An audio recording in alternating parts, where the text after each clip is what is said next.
Question number 4 बघा. Two pole of heights 18 metre and 7 metre are erect on the ground.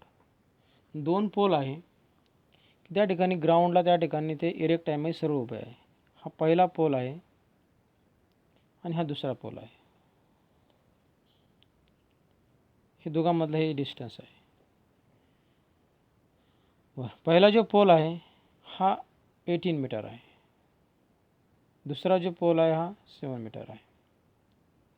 Length of wire is fasten at the their top is 22 metre. त्यांच्या दोन्ही टॉपला त्या ठिकाणी एक wire जोडलेली आहे. ती किती आहे?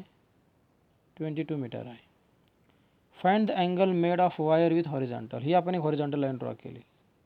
ह्या ठिकाणी किती अँगल तयार होतो हा आपल्या या ठिकाणी शोधायचा आहे.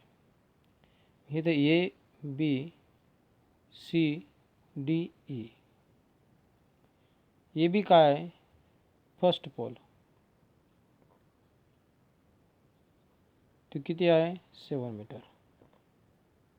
सी काय आहे? ह्याला आपण बिग पोल म्हणूया. बिग पोल तो किती आहे?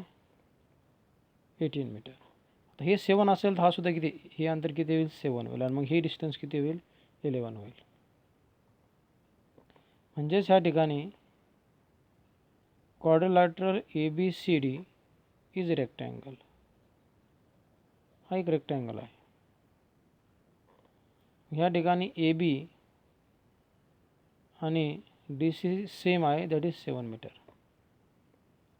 त्याच्यानंतर हा सी म्हणजे काय असेल? C D plus D.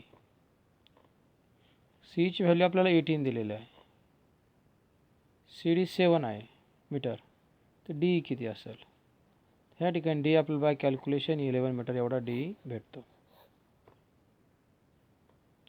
त्यानंतर काय करायचं? आपल्याला हा अँगल फाइंड करायचा आहे. ह्या ठिकाणी आपल्याला अपोजिट साईड आणि हायपोटेन्यूज दिले, म्हणजे आपल्याला या ठिकाणी साइन थिटा घ्यावं लागेल.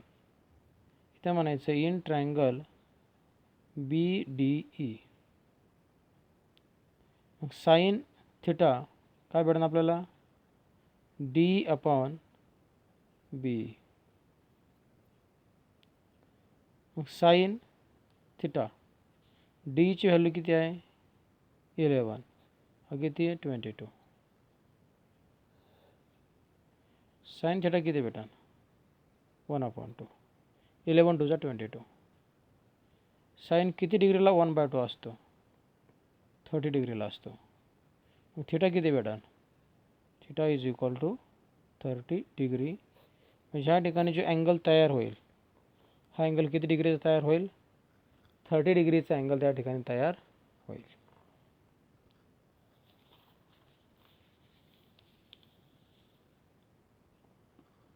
पुढचा क्वेश्चन बघूया आपण.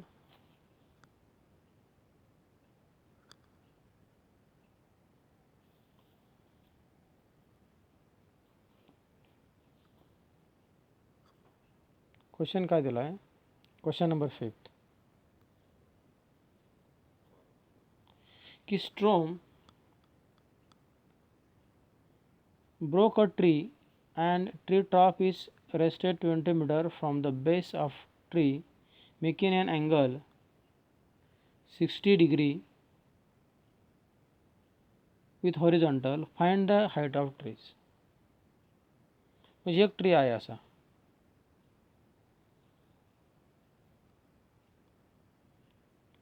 हा जो ट्री आहे तर आपण या ठिकाणी ए बी नावाचा ट्री घेऊ. वाऱ्यामुळे काय झालं?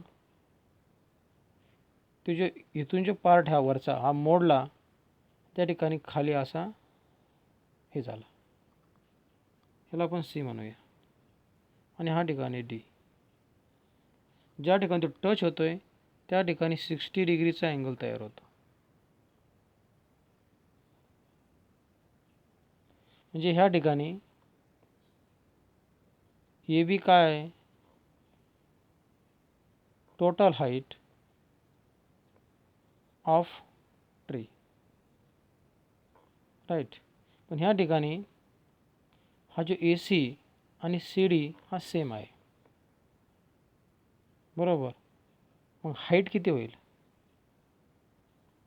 Height of tree equal to आपण B C plus C D सुद्धा लिहू शकतो, B C plus C D.